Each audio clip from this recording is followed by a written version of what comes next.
A lot of Dota players don't attack nearly enough, and that is true for both core and support players. I don't care what you have it bound to, the thumbnail's clickbait, right click on the mouse, rebind it, I don't care, but you gotta press it more, especially in the laning stage. If you start attacking more, your MMR is going to go up. Take a look at this Crusader Silencer 5 support. He is not attacking nearly enough. If he's too scared to walk up, there are low health creeps here and here that he can start whittling down and then going for the deny. He does go for one deny here, but you can do more than that. You can keep them low, get them killed faster to keep the equilibrium here, and then anytime you do have a chance, you should be hitting these melee heroes. There's easily time for 5 to 10 attacks here that Silencer is just not doing, and he's walking back and forth in the tree line. Here's a professional match with the Silencer support versus 2 melee heroes, and anytime they walk in range, he is going to attack. If they get out of range, then he's going to try to go for a deny or hit his own creeps. When they walk back in range, he's going to attack again. We're seeing so many more attacks from this Silencer versus the previous Silencer, and that is the impact you can have in lane. The damage adds up when you just attack, attack, attack any chance you get. I went through the matches and literally counted every attack in the first 5 minutes against the enemy support, enemy core, and then the number of denies, the actual deny, and then also just lowering a creep's health once they drop below 50%. And if you look at the totals, you can really see the difference from high MMR players to like a Crusader game. To get a couple more samples, I took a Ringmaster 4 game and a Dark Willow position 4 game. And again, you can kind of see the difference where you might have twice the amount of attacks to maybe like 3-4 times, depending on the given game. Now, I know before anyone comments, this is not the greatest sample size in the world, and that, yeah, some games, some drafts you would attack more, some games you would attack less. I get it, but I promise that the general trend after watching hundreds to thousands of replays and pro matches, low MMR players do not attack nearly enough compared to high MMR players, and I promise that is true over a large enough sample size. Feel free to go through and count them yourselves, guys. It's just kind of time consuming. It's not always obvious when you're playing as to what the difference is, but you can feel the difference in impact in the laning stage when you attack more. And to try to show that, converted these to damage numbers, we're just going to assume 50 damage per auto attack. And you can compare, let's say at the start of the game, the very first couple of waves, if a Crusader support is barely attacking the enemy heroes, they're just not doing any damage. They're just going to be full health heroes who are going to be working towards their early bracer, phase boots, whatever.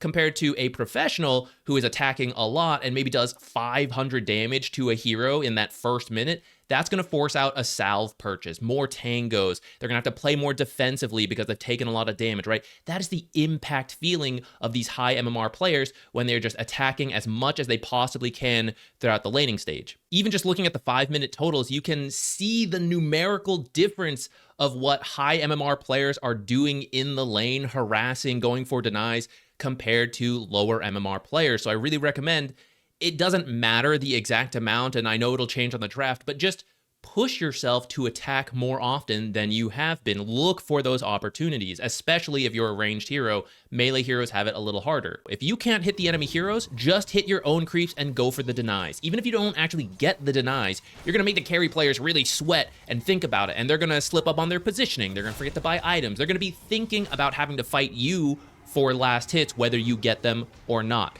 Now, if you can hit the enemy heroes, then go for that. But at times they're under the tower, or it's too scary to walk up, especially like maybe you're a melee hero, you can't get that close, but you have good base damage. Just hit the creeps in front of you. Just jumping ahead, you can see the amount of denies, 5 denies on Dark Willow, 1 on Sand King.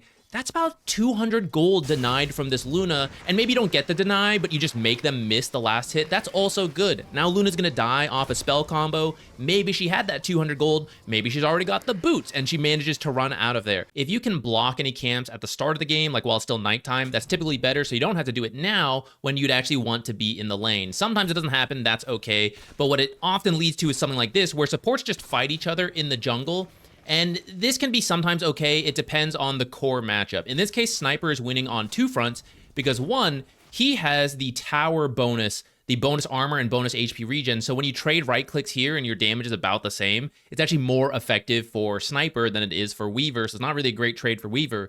But it's also both supports just hitting each other, leaving this to be a one-on-one. And then you have to ask yourself, does my core win the one-on-one? In this case, Lone Druid typically will beat most one-on-one heroes. So you don't really want to just leave Slardar on his own. You want to be here as the Weaver, poking down the bear, poking down the hero, and trying to draw away the core's attention. In general, as your default rule, try to focus on the enemy core before the enemy support. That's not always true. Hit whoever you can for free, but if you have the choice, try to go for the core hero. A lot of hard supports like to play this area because of the tower bonus we just talked about.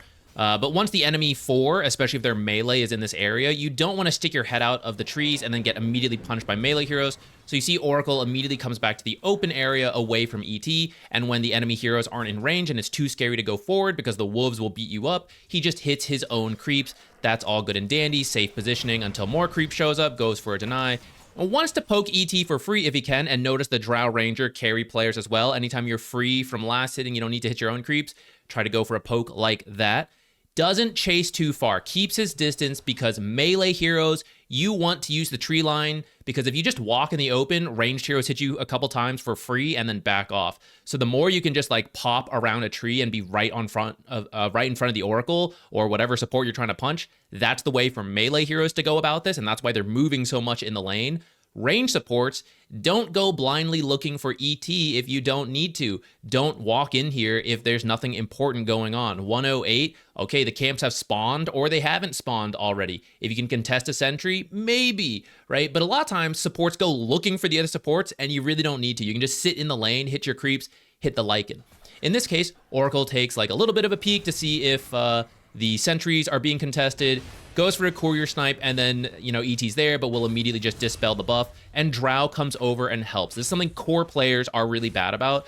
A lot of times Drow pub players will be positioned like back here, even though you know the ET's here. You can safely be around here, and that's close enough to contribute, but also far enough that ET doesn't just pop out and punch you a bunch. So carry players are often hyper focused on the last hits, and understandably, it's, you know, it's a little complicated, but carry players out there, if you can think about your own positioning and how you can help with these trades in your free time, that is actually what allows Oracle to get a health lead and then push off the ET, for example, in this case. Ranged heroes can also make use of the tree line to try to harass, and that's part of the reason you'll see them on this side a lot. The other reason is that they don't want to accidentally draw creep aggro under the tower, and then that'll force the lane out, and that's really bad. So you'll see a lot of supports position here, and then depending on the fight, they might pivot over in the same way like Oracle started this way and then ended up going back into the lane once they saw ET was there.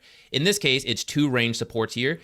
I want to mention, use your spells to help you win right-click trades. So here you see Jakiro doesn't just throw dual breath and then back away. They want to make use of the move slow and attack slow to win the right-click trade, and so they're comboing the spells and auto attacks. In the same way, Tinker came up to auto attack, and then he's going to use the blind on laser to give himself a right-click trade advantage. Many support players just throw a spell for damage. They'll just dual breath, they'll use arcane bolt, they'll laser randomly, and then not actually follow up with auto attack. They're just using the spells for damage. But if you think back to the table that I showed, how much damage you can get from just auto attacks, the auto attacks should be the main damage source, and the spells help to amplify that and possibly push it over into an actual kill rather than just harass. There's a small fight coming up here. It's not that important, but it will lead to a double kill to the Radiant. And I just want to show you guys the death summaries of these heroes because I really want it to be clear.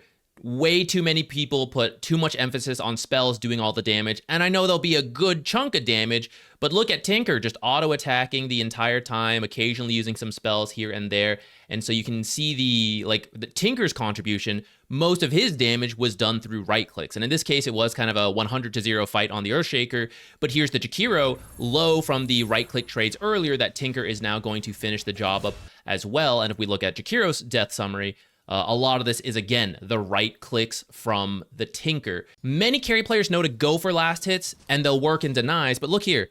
He is now going to wait and just walk back and forth, waiting for this creep to get low, but there are 2 of his own creeps that he could start killing. Can he get the deny right away? No, but you could hit this at least once so it dies faster to help maintain equilibrium here, but to also make sure they die. The enemies aren't here. I don't know what they're doing, but they are not here right now, and if you wait, they might come in and get this auto attack. So get them killed off now.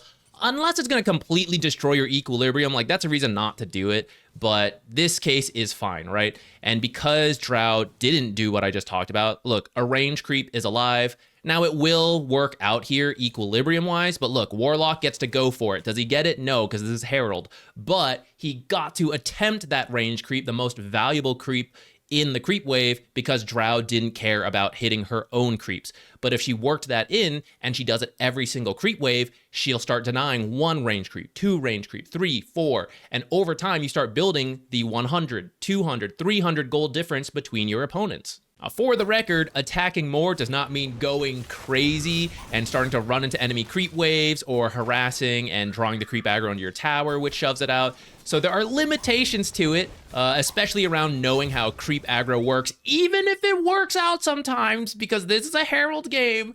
It is still not technically a good time to do it, and if you understand how creep aggro works and you can choose better fights based on the equilibrium, that is really good. If you need advice on creep aggro, because it is tricky and it's not obvious, I have a separate video on it. It's too much to cover in this video. Highly recommend you check out that one. I'll link it in the description below. To help you start building the mindset and habit of looking for more auto attacks all the time, I'm going to leave you with this challenge. Go into your next 5, 10, 20 games, whatever. If you forget to do other stuff, it's fine. Just really emphasize auto attacking and go for at least 1 deny and 2 attacks on an enemy hero every single creep wave for the first 2 minutes. If you can do more than that, fantastic. If you want to go for longer than 2 minutes, great.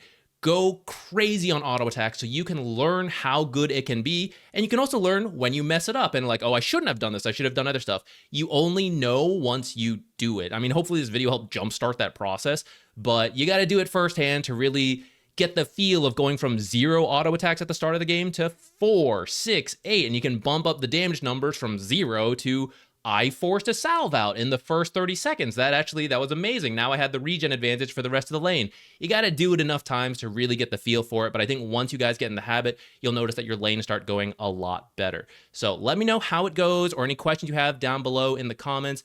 I'll try to help answer any questions. Otherwise, thank you for watching, and I'll see you in another video.